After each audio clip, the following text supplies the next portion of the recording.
enlightening,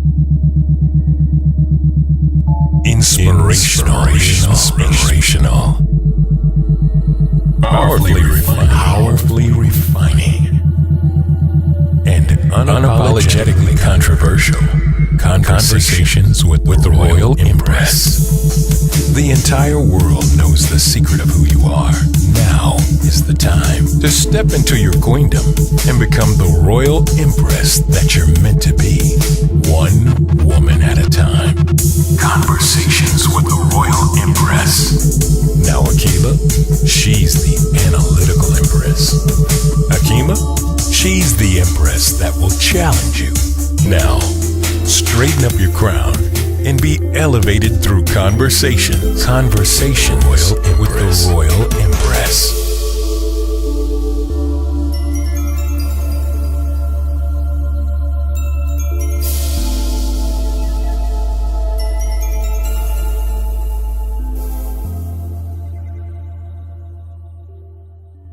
Welcome to another episode of Conversations with the Royal Empress. This is Akilah, and joining me is my co-host, Hakeemah. And today we have our guest co-host, Miss Kesha, co-founder of the Hip Hop Detoxx. Welcome, Kesha. Peace, everybody. And Kesha, why don't you tell us a little bit about Hip Hop Detoxx? Well, Hip Hop Detoxx is a public health organization, and we work with youth and young adults between the ages of 13. Well, actually, we just lowered it between the ages of 9 and 24. And we do social emotional learning, character development. We have 4 components that include within those things, which would be conflict resolution, entrepreneurship, cultural arts, and I always forget one, and I don't know why, but those are different components that we cover and that we touch on. And we have all male program, all female program, and then we do co-ed programs as well. Thank you. So today we are talking about the sacrifice of the mother. It's Mother's Day, and we want to talk about moms today. And what does it really mean to be a mother? What is motherhood? And just to put this disclaimer out there, we are not excluding fathers. We know the importance of the father's role in the family, but this day is to honor the mother.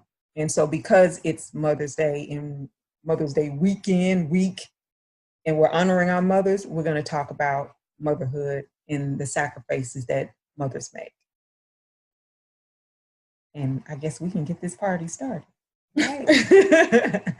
But I was thinking about the different, when we think of mother, that I don't always think about biological mothers, because there are so many women that play the role of mother that you don't have to actually give birth to be a mother. Aunts are mothers to their nieces and nephews. People in the community can take on the role of mothers, adoptive mothers. It's just so grandmothers, stepmothers. All of these women who play mothering roles. Even in our communities, we have, when we say Baba and Mama, those are kind of, to me, certain things from an ancestral standpoint and just from a historical standpoint, that we look to elders as the mothers and fathers in our communities as well. So all of those play a role, in my opinion, in terms of mothering children. And people make sacrifices, even the ones who don't give birth to children still make sacrifices for children, because I just think it's just kind of a natural, innate thing. I agree. We've gotten away from the important role of mother in our community. In our community, you named it, our aunties was like mothers to us. Our grandmothers are like mothers. That's Big Mama right there.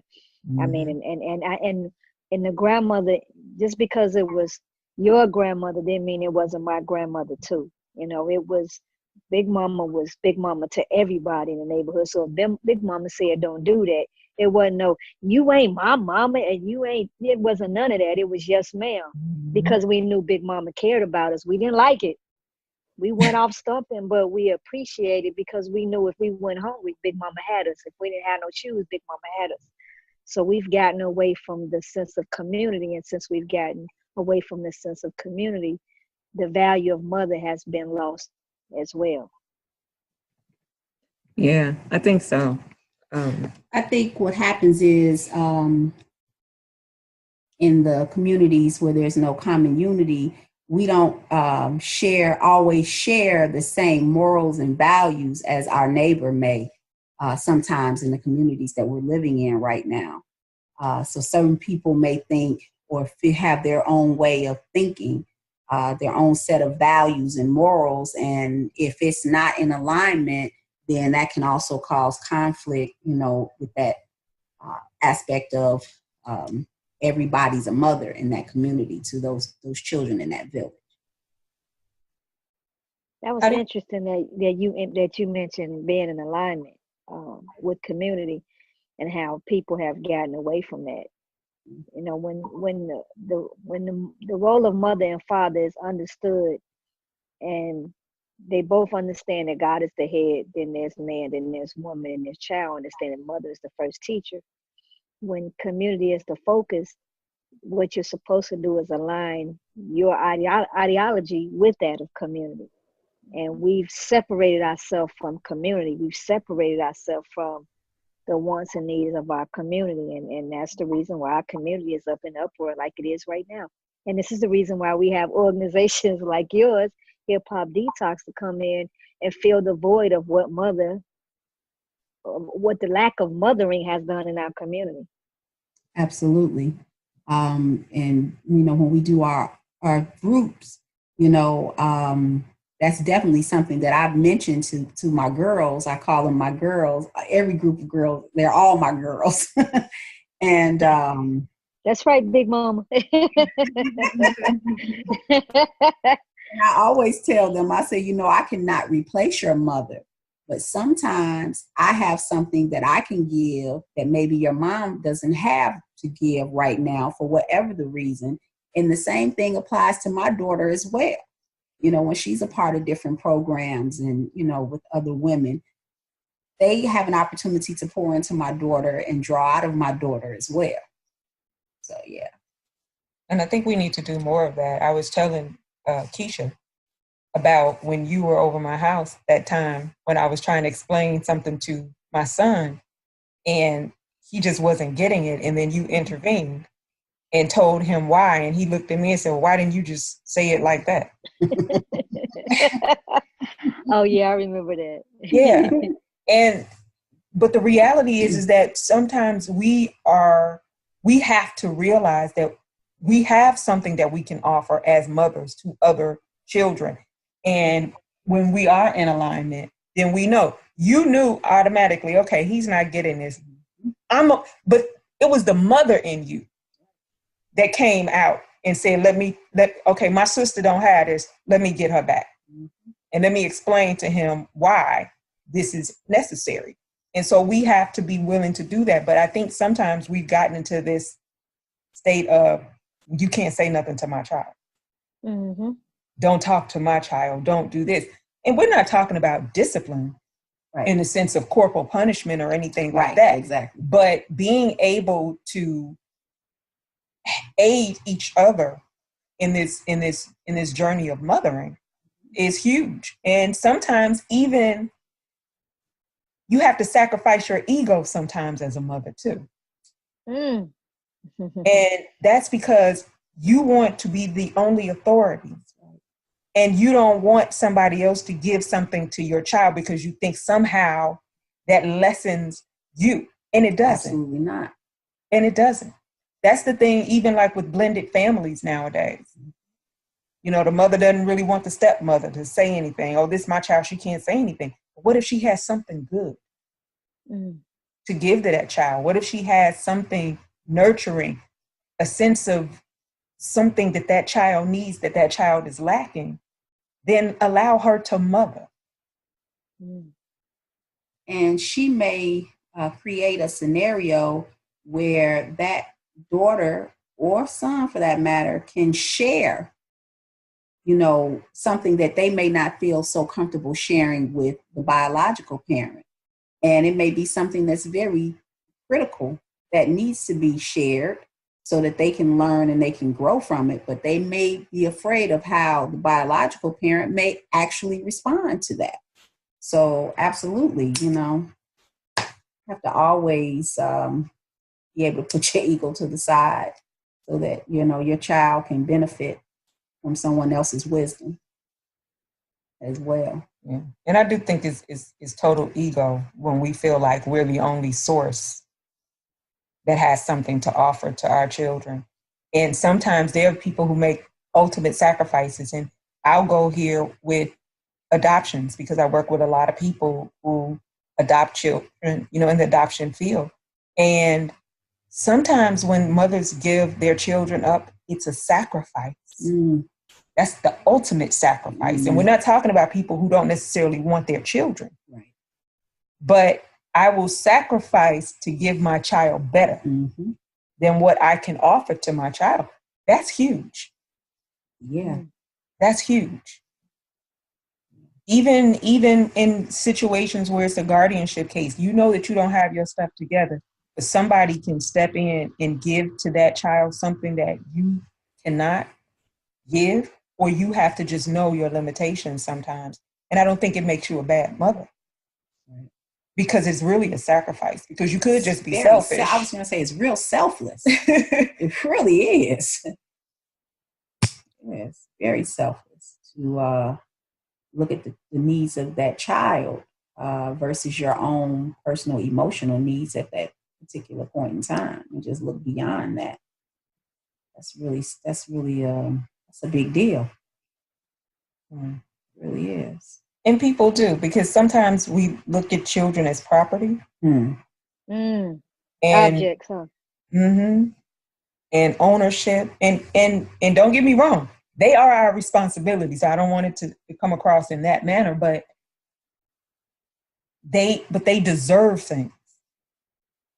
And they deserve things that if you know that you're incapable of giving them, then be a mother in that time too. Because I think mothers make sacrifices all the time for the betterment of their children. When you mention the word property, I heard someone very wise once say, it's all about how you view your child. Do you view your child as an asset or a liability? Because in viewing your child as a liability or an asset, it has a lot to do with how you interact with them and what you give to them. If they're always looking like a liability, okay, you got to get out of my house. It's time for you to go. You're grown now. Or you got to do this. You got to do that. I don't, I'm done parenting. It's almost like, you're perceiving them as being liabilities. But when you make that sacrifice, you want to pour into them, and you know that they're an asset to you because there's someone that you were blessed with the stewardship of to pour into and help to draw out of who they really are, and so that they can be of benefit to, our communities and societies. Yes. So, yeah. Wow. I guess as mothers, a lack of wisdom, not really viewing mother or self as co-creator of God. Sure. We don't look at our children as this is my contribution to the universe. We don't look at our children in that sense. So if we did look at our children in that sense, we would probably do right. We would probably do better by them. For one thing, I think that what we owe our children is truth. There's so many people who walk around here with the lack of truth, the lack of knowledge, and when they do find that out, some end up severing their relationship or straining their relationship with mother for the lack of truth. And I think it's very important. What we don't sacrifice as mother is truth. That's something we should never sacrifice, and so often we do. We have children who grow up and who've been told who their father is, and that's not their real father. That's not the right father. So and not just that, or who their siblings are. You know, you Right. thinking it's your cousin and it's your sibling. You know, it's so much that it's so much as far as the Black family that we don't tell, or like your grandparents, you think is your parents, but that's really your grandparents. You know, that's really, you like, oh my God, I didn't know. Or that your grandparents is not really your biological grandparents, they're adopted grandparents.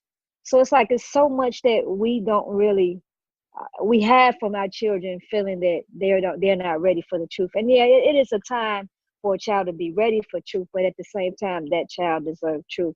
So as mothers, of all the sacrifices that we make, we should never sacrifice truth.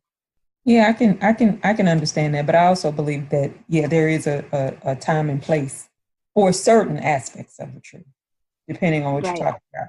Now, the truth right. about who you are and knowledge of self, that should be from the cradle. Mm, teach. So right, that's when matter of fact, before you even get here, you start talking to your womb and Ooh. teaching Mhm. who you are before you even get here. Absolutely. So that's So how to give birth to a God. Go ahead and drop that knowledge. Right. so that requires the reading to the children and all of that when they The get right here. environment, The right the right environment, emotions. the Yeah. right emotions. Those are things that we give. The right foods. Mm, We have to give all of that. But now there are some things that children are not mentally ready for. And sometimes you can expose them to things that can psychologically have an impact on them that is not necessarily what you want to do. So we do have to approach certain situations correct. differently. Yeah, it has to be done in a certain manner. So we owe them the truth, but we also owe them the truth when they're ready and in a way that maintains psychological balance for them, that doesn't send them over the edge, because you can't. So you saying at 2 years old, I shouldn't be saying, that ain't your damn daddy. No, you shouldn't. You know how you be at a grocery store, you like, why they talking to a child like that? You want to intervene and say, sis, let me holler at you for a minute. Sis, that ain't the right way. But you know, she gonna be like, you ain't my damn mama. You know how we are as Right, people. But right. so it's like, I'm so glad you stressed that, because yeah, truth is important, but truth out of season. I mean, you got to make sure that the person is right, because a 2-year-old ain't the time to talk about certain things, but maybe 16 is or 14 is. Right. So I mean, you're right. It's a case by case scenario, but you don't want to wait until the child is 25 and come to you. Wait a minute, I just found out. Or wait till you on your deathbed, or the auntie on the deathbed, and say, look, let me tell you something. You might not, your mama didn't want you to know, but I'm gonna tell you. See, now the child is upset. It happens. It happens, and that can strain relationships. But we also make tremendous sacrifices for our children because we are mothers. And I don't even want to preface that. I'm just going to say mothers. Mothers want what's best for their children. And we pour into them. We make sacrifices. We go without,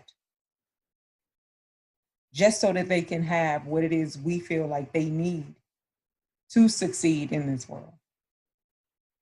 And I mean, there's not a price you can put on. Oh, absolutely not. You know, in thinking about sacrifice as a mother, and I had to I'm just kind of thinking about myself, you know, to me, although I know it's the right thing to do, and it's the healthiest thing to do, but nursing is a form of sacrifice too, because you're giving of yourself even after you share the space with that baby body. You talking about breastfeeding? Absolutely. Oh, woo, teach on that.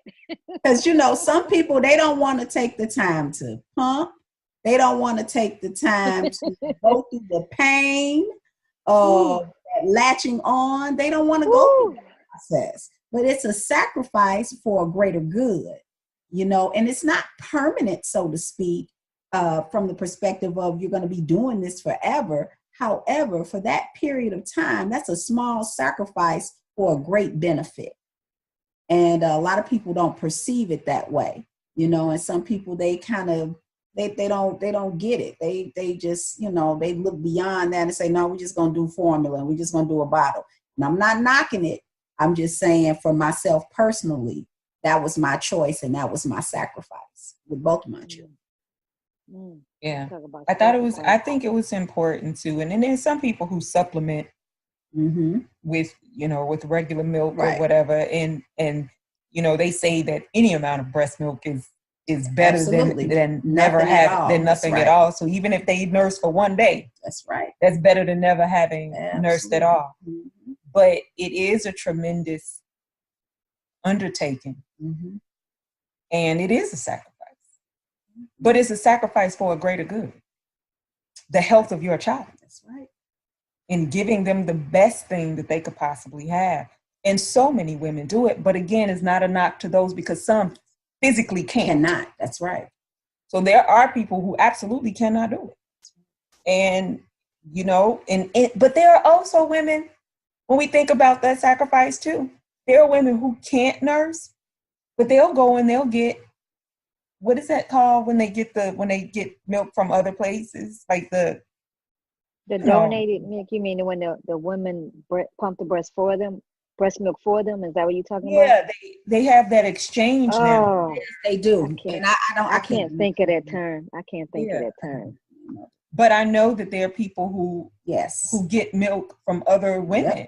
Yep, they sure do. And they're like, I'd rather do that than to do the formula. Now, I don't know. For me, I don't know if that I would have been so comfortable with somebody else's milk. But, you know, it's no different. But I mean, you know, look, our ancestors were wet nurses. To their own oppressors. So, you know, whatever. Absolutely. So, yeah. So I guess it, you know, and perhaps psychologically, that's where I am with it in terms of my apprehension about it. But I still think that it's still this thing of selflessness, right? Because you are still, it's like, I want what's best. And so I'm going to do this for my child, even though I can't give this to my child. I'm still going to figure out how to do what's best for this child. But I mean, come on, listen, we do so much. We just do so much. And Lord knows fathers are so important and we appreciate them and all of that. But we in the houses, we making sacrifices all over the place. You know, especially the women that work and the women who work and raising their children. That's hard to have a 9 to 5. And then you got sisters, you got mothers 9 to 5 in school and raising children and don't even add in a relationship or married. So you think of the sacrifice that one woman is making by playing all those different roles, and don't add daughter and sister in there, and it just becomes this woman who you could say makes some great sacrifices. Right. She's like Jesus. She is sacrificing herself. Yep. You know, I worked with a woman once who had one child. She had a daughter. And I thought it was so honorable. At the time, I didn't have any children. But she told me, she says, you know, I'm not dating. I don't want to date until my daughter is an adult. And that's a sacrifice, you know, not having a relationship so that you can make sure that, you know, it doesn't interfere with the time that you have with your child. You know, you're not with the dad, but, you know, it's like, but I'm going to be there as much as I can for you. And I'm not going to bring anybody else in your life right now. So that means it's just me and you. And, you know, people want to have relationships, you know, but that is definitely a sacrifice. And she definitely waited until her daughter graduated high school. And that's when she decided she would go out and start dating again. But before that, she was like, nope, it's just me and her. Yeah. Ooh, that's a sacrifice. That is. Yeah. That she was is. serious about it. She was like, oh, no. The guy talked to me. I told him no. Told him no. I would say that I can't say that I did not have any kind of relationships raising my son after I split with his father, but I definitely did not necessarily put it in his face. Right. And so my son, when he got a little older, he kind of figured out and started questioning me. Like, are you? Sound like he was ready for truth, huh? Well, yeah, right, there you go. He said, you want a courtship? I said, huh? Oh, he too smart. He just too doggone smart. It's pretty obvious, kind of thing. And then I thought that was really funny. But part of me felt like what I struggled with was, because it had been me and my son, bringing someone else into the picture and then disrupting his life. Yep. Because now you have to abide by some other rules. Now, I'll tell you something that was really interesting, that he and I had a conversation when he was younger, and I told him that a man doesn't move into a woman's house. That as a man, you take care of the house. And so when he was about 10 years old, he told me, I want you to get married again, mommy, because I want a daddy. And I feeling all bad, right? He came back, told me, never mind. I said, what? He said, because you told me that a man don't move into no woman's house and that you have to move with your husband. He said, so that means if you get married, we got to leave our house and go to his house. And I don't want to do that. But that conversation still in my mind was my getting married, or having that shift. What does that present for my child? And so there is a level of sacrifice that you make in terms of your life when that is at issue, because I taught him that. Yeah. So now, if the man moves here, then he's looking at me like, I thought you said a man don't move into no woman's house. So we think about what we teach our children too, and then it's like we have to make our word bond. Right. When we give our word to our children about something, that's still a sacrifice, because I have to make my word bond with my child. You cannot lie to them or give them a perception of you that's not okay. And and then they see what you do, not necessarily what you say.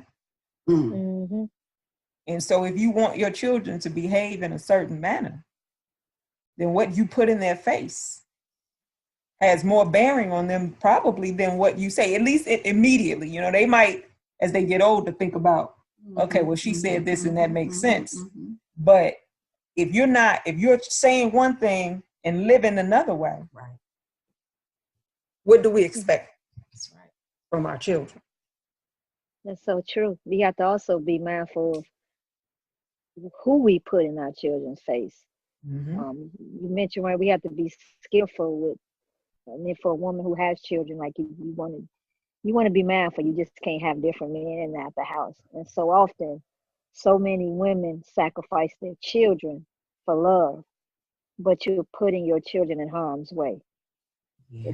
It's so many men who are locked up for doing something to some woman's child. And I know you got first. That's right. Oh my God. It's yeah. So yeah, working in corrections, I've had conversations with men or been in court where they've been tried for crimes that they have done to some other woman's child, and it's horrible. It's really horrible. We all sacrifice our children for the sake of just being in a relationship with any man. And so I'm so glad you mentioned that, and we're discussing that.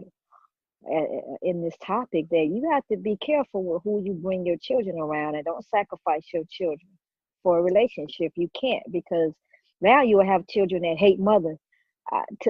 To see a young man with "I hate my mother" tattooed on his forehead, it's very impactful, because that's something years ago, or this is something for me, my own personal experience. I've never seen nothing like that. So the first time seeing that or hearing that, I thought, what has happened to the concept of mother that children feel like they need to hate their mother? So what sacrifices are women making nowadays that are different than women of old? It's sad. But we can improve that. Yes. And that's the thing, is that we can. And sometimes it's just a matter of other women helping other women. The whole concept that we talked about with the village already. When another woman is lacking or slacking, they're still mother. he said either one. Yeah. That's right. You have mothers in the community. Teachers are mothers. Many of them.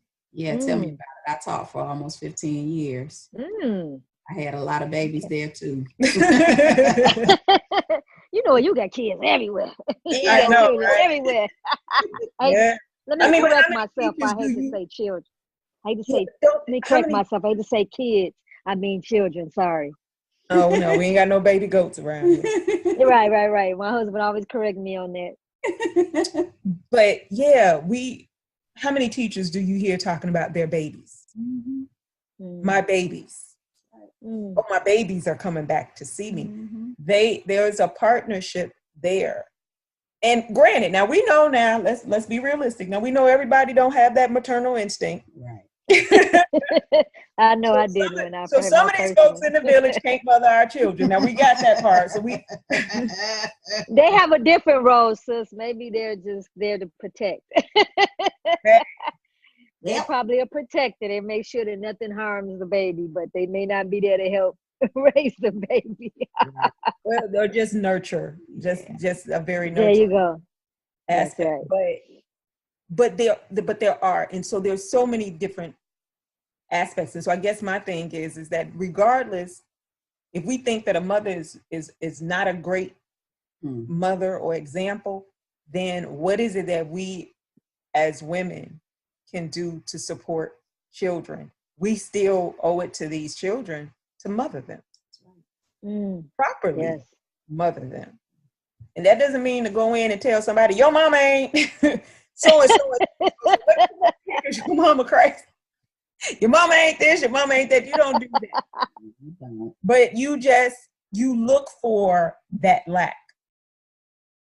No, I would think as being in a position to be, in a very humble way, a co-creator with God when we're dealing with giving birth and mothering children, we still have to have the same kind of compassion and unconditional love that's given to us from the Creator too, and which in turn means we have to give that same respect and being able to see value in whether it's our biological child or not in that biological mother.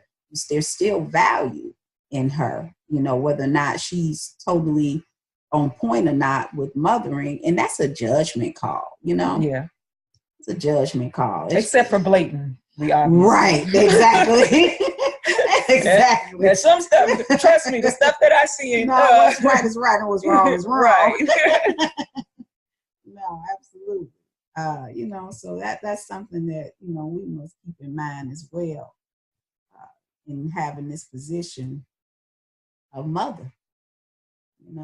It's a very honorable position, and it comes with great sacrifice. It really does. So I hear people, they want to have children. I'm like, are you ready? Do you know what that means? If you're really going to actually raise your children, there's a lot that goes into that. They can get practice by helping to mother some other children in the community. Right. Guess what? Y'all ladies, you can test drive motherhood a little bit. Yeah, come help me with these teenagers over here. You're right. Absolutely correct. You can be. Godmothers get good practice. Yes, they do. You can, go pick up that niece or nephew, Mm-hmm. spend a little time, That's right. pick up that neighbor's child from school. That's right. So I think we can get a little practice in. Mm-hmm. Agreed. Definitely agreed. Absolutely. But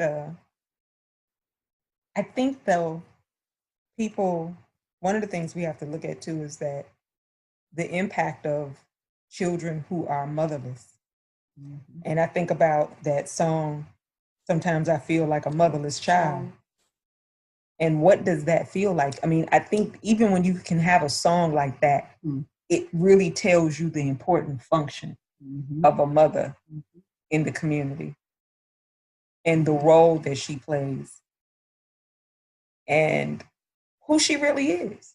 I mean, every Mother's Day, I always post this hadith from the Muslim faith, of course, where the man asked Prophet Muhammad, who next to God is worthy of my respect? Most worthy. He said, your mother. Mm-hmm. Then who? Your mother. Mm-hmm. Then who? Your mother. Then who? Then your father. Mm-hmm. Again, no slight to the fathers. I wouldn't want no male bash. I know, right? Talking about roles and right. Yeah. But even from a spiritual standpoint, even from that standpoint, the mother's role is huge. It's invaluable. And she is fundamental. It is, hold on.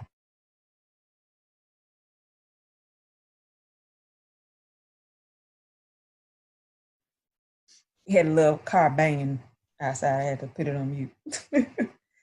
But yeah, so we just know that the mother's role is so valuable to the family in general. She makes sacrifices for her husband.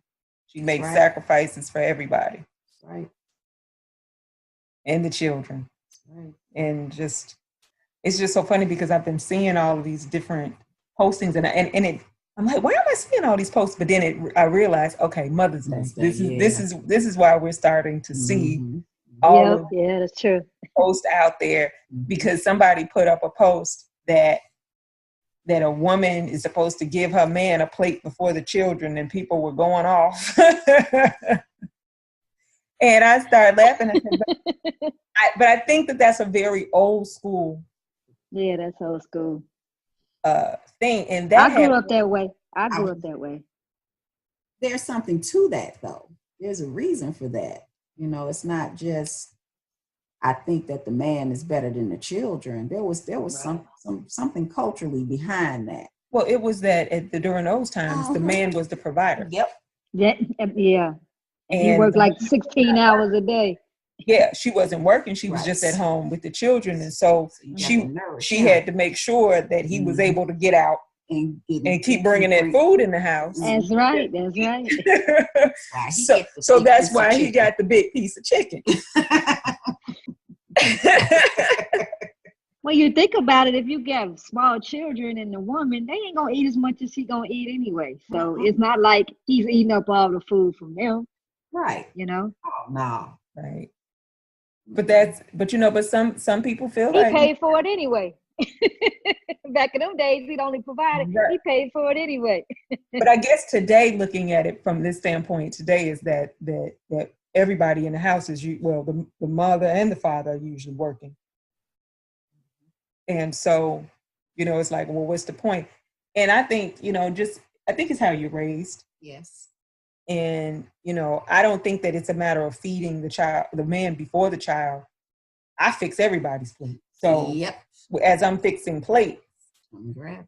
You're grabbing plates. You're fixing everybody's plate. Everybody. Mother. See, that's that whole thing with mother. She's mother and wife. So when she's a mother and she's a wife or significant other, or however, whatever your situation is, she usually will. I mean, she's going to fix everybody's food. She's not going to, I mean, I know for me now, the one thing that I felt like, no matter who was at my house visiting or whatever, I was not going to fix a man's plate and then not fix my child's plate. Right. To send the message to him that somehow, you know, like that was, no, you know, Yeah. I didn't want to do that, no. but it's definitely an old school mentality. But I just thought it was interesting when like I said, when I started seeing those memes, I was like, it's Mother's Day season. It's that season. You know what? Those are what I call agent provocateurs. You got people who are mischief makers and they love to stir up stuff. Because what was, they want to have these debates and people going back and forth. That's just another division to divide men and women, I think, around Mother's Day. So I just think you got people put things out there. It's like throwing a rock in the water, just waiting for the wave. They just want to see the ripple in the water. So you got those people who put all these crazy memes out or just statements out like that. That was just to create this argument for women to bash men, and then so people could say, see, they always bashing men. And then so women could say, oh, these men ain't this. So, I mean, you always got to sit back and kind of watch and see what people are saying and what they're trying to achieve. I hate that. But I think if people are taught more about traditions, they wouldn't take offense to it, because I've heard women speak ill of that. Why would I get his place? First of all, that's an old tradition. So you're really knocking your own tradition. So relax a little bit. Yes, times have changed and women work too, but there's also men in the kitchen. So he ain't cooking his plate first because he the one making the meal. He making it for everyone else. So of course times have changed. We got to be careful not to fall into those traps. Seems like most chefs are men, but I digress. Well, yeah. Oh, sorry. I just watched something today and they were talking about that. It's interesting that you would say that. But yeah. So we but I tell you what, I'm happy to be honored. I'm happy to be thought of, and that there's some people who feel like these days are just meant to make greeting card companies wealthy and for spending money and all of that. But I love a homemade card. Yes. I think it's Mother's Day every day. Yes, absolutely. Because what we do is 24/7. Right. 365. Yeah. From the cradle to the end. Mm-hmm. You never stop mothering. That's right. You could be 80 and your child is 50. You still mothering. That's right. Man, that's right. And I'm here to say, people say, oh, when is the baby sleeping yet? I think at the point you have a child, there is no such thing as sleep ever again in your life. Oh, man. Yeah. Not that good sleep that we got before we began. Teach. So we sacrifice sleep. Because I got a 10-year-old still knocking on my door in the middle of the night. What do you say? Mama. You like, go to bed. Please. What else do we sacrifice? We sacrifice bathroom time. Oh, stop it. Oh my God, yes. We sacrifice the little goodies that we try to do, little snacks. Oh my goodness. I promise you I can't have nothing to myself. Stop. Y'all gonna have me fighting over here. What you say, Hakeemah? I said, y'all gonna have me fighting over here because I can list things. I don't have a car right now. My daughter's using my car. I'm like, who told you to get my keys and act like it's your car? You asked me first.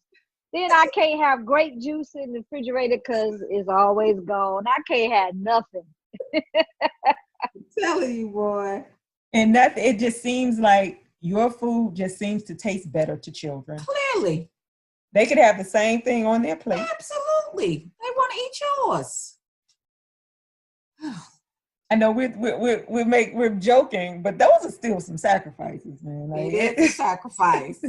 the privacy, as you know it, is no more. My son just walked in my door the other day, and it was closed. He knocked and opened the door. No. You wait to be told to come in, and we're not talking about a little child anymore. Clearly, mama's door is closed doesn't mean a thing in the world. She can't be doing anything in it. Right.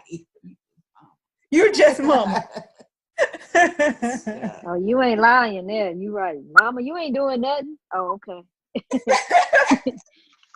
What could you Right. possibly be doing that does not involve me? Exactly. That's their mindset. You always had me with you. Okay, but it comes a time when you got to separate from mama and let mama be mama, but they don't understand that. No. Yeah, you give up your individuality when you decide to become a mother. Yeah. You are forever. Oh, and what about this? Hi, Miss So and So. So no, or the child. Whatever your child's name is, your child named John. Hi, John's mother. Right. Oh my goodness. I just did that to somebody last week. I saw her on television. She's an actress, and I saw her on television, and I said, oh, hey, so-and-so's mama. I said, ooh, I didn't even say her name. I said, that's so-and-so's mama. And I know the woman's name. Yeah, absolutely.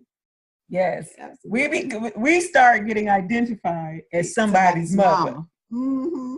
Oh, that's so-and-so's mother.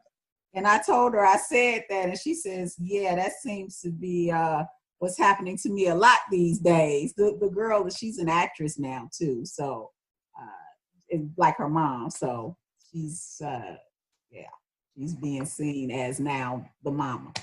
Oh, yeah. It's hilarious. Yeah, but that's the title.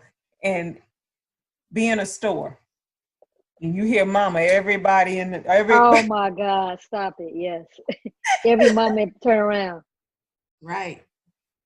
That's right. So we are, it is a job, it is a thankless job. At No times. reward. At times, yep. No reward. Well, I mean, the at times. reward, I guess, is the. But you know what I mean. You don't get sometimes you don't get no pat on the back, no acknowledgement. Oh, no. Like when I can't find my things, whether it's makeup, jewelry, it's something that I can't find. My children just think that, I have 2 daughters. So my daughters just think that, oh, mommy's room is shopping. They just come and take my beauty supplies, my beauty products. It don't matter. I can't find nothing. And it's always, I didn't take it. But then when I go in their room, I find it. And I'm just like, oh my God. It's like, can I have something for myself? Can I even get a thank you, Mom, for always having what I need? Right. No, I don't get that. It's just it's horrible. But I wouldn't change it for anything in the world. Oh, absolutely not. Not at all. Not at all. Absolutely not. It's a blessing. I'm glad to be counted in that number. Yes.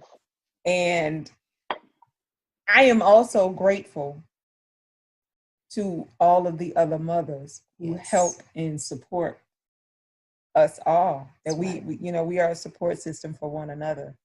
And I'm happy when another mother want to pull my child by the coattail. And sometimes we have to, and isn't it interesting how sometimes you have to have conversations with children to point out to them the beauty of their own mother? Mm-hmm. That's right.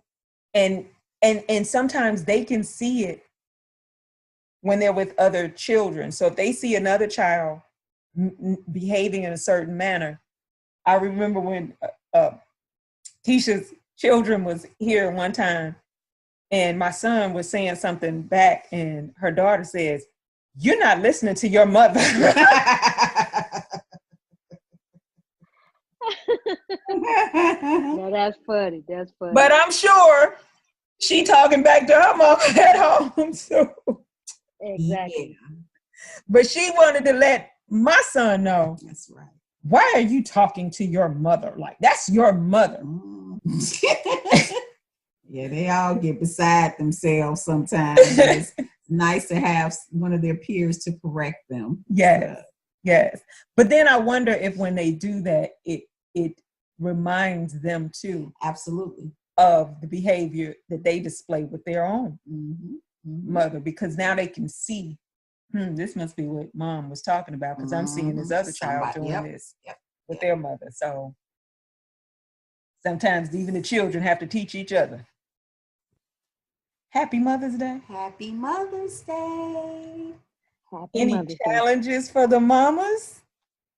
Yes, Enjoy I do. I challenge you to get some rest and enjoy yourself.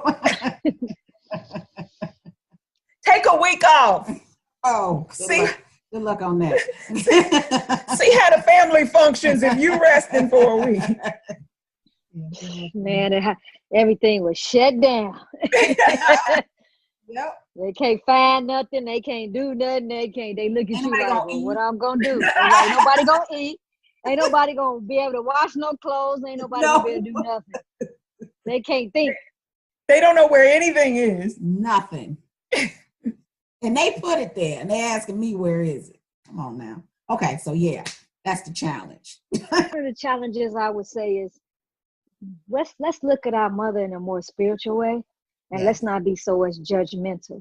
Because it's funny, I was having a conversation with my nephew, and all he was talking about was, well, my mama this, my mama not doing this, and then I had to show him that you've only been here a short time. Where's your wisdom? How much wisdom do you have to be judgmental against your mom? And so it kind of opened his eyes, and he was just like, oh, I never looked at it that way. Mm-hmm. Yeah, your parents can only make decisions based on the level that they're on, intellectually or spiritually. So when we question oftentimes to question our moms and their decisions, but we don't realize they might have been 19 or 20 when they made that decision. So let's not look at our parents and want to be so judgmental. Let's not look at mom and be, see, mom, you shouldn't have did this, you shouldn't have did that. You don't know what options your mother had at the time. We need to stop being so judgmental on our parents and mother in particular. So that's something that I would like to challenge our listening audience. Also, sit down and talk to mom. Understand the decisions that she made in life and how they affected you, and just understand your mom and who she is and what experiences affected her. What has helped her to grow? What does she wish she can do over? I had over the last 5 years, I've had some nice conversations with my mother, just asking her questions on why'd you do this and why'd you do that? And it was just so enlightening to say, wow. And then just to hear my mom say, I was this age at that time. And I'm like, oh my God, you were a young girl. But as a child, we look at our parents as always being old. Yes. But we don't realize our parents could have made a life-changing decision at 21 or 24. So let's just be a little more forgiving with our mother. Let's be a little more understanding, and let's be a little more supportive and a lot more appreciative to say, Mama, I love you. Thank you for all the sacrifices, all the decisions that you made, all the opportunities that you passed up that you couldn't take because I was in your life. We need to be more like that and be more grateful for our mothers, because once they're gone, you can't get no request for no second mother. It don't work that way. Once your mother's gone, she's gone. So appreciate her while she's here, and use up her time. And that's something I'm talking to myself. I need to spend more time with my mom. As she gets older, as she always tell me, I got more days behind me than I got in front of me. She always say, y'all better use me up while I'm here. So that's I'm talking to myself on that one. Let me use my mom up like she requested, and spend more time with her, trying to really speak to her soul, because once she's gone, she's gone. Speaking of sacrifice, see what I said? They don't stop raising children, even because you just said use her up, use more, right? I'm coming in to get more mothering. That's right. More mothering, and then you're looking at them from a different set of eyes when you're older, and you can sit down and have a heart-to-heart conversation with mom and say, "Man, mom, remember you did this? Why you didn't do that?" Like I went to my mom, I was so upset because she wouldn't let me go to Whitney Young and play basketball. And as an adult, I talked to her about it, and she said, you would have had to take 2 or 3 buses to get to a school, and it was so far away, and we were so concerned with your safety. And it was something I never understood. I was always upset because my parents wouldn't let me go on their basketball scholarship. But looking back, I was a child, thinking that way. But as an adult, I'm saying, man, as much concern I have over my own daughters, I understand now. So the things that may have bothered you or you didn't understand, it's always good to have a conversation with mama to understand why she made that decision. And it'll help you appreciate your mom more, even love her a lot more, because you'll be like, man, I got the best mama in the world. See, that's what you end up thinking. That's what you end up saying. I love my mom. Oh, I do want to say this. Mama, I love you. So, I appreciate you, Ma. Because we know she listening, right?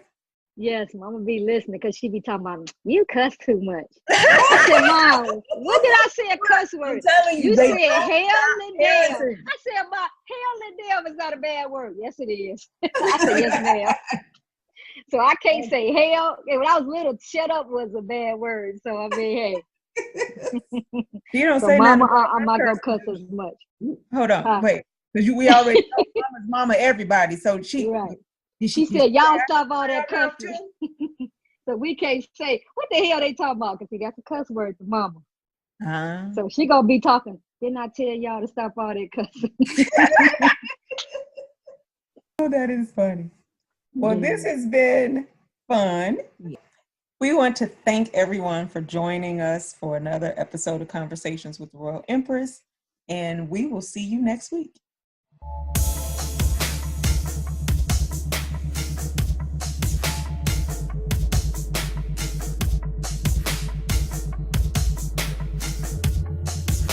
Thanks for listening to another episode of Conversations with the Royal Empress. Tune in next week for another enlightening conversation.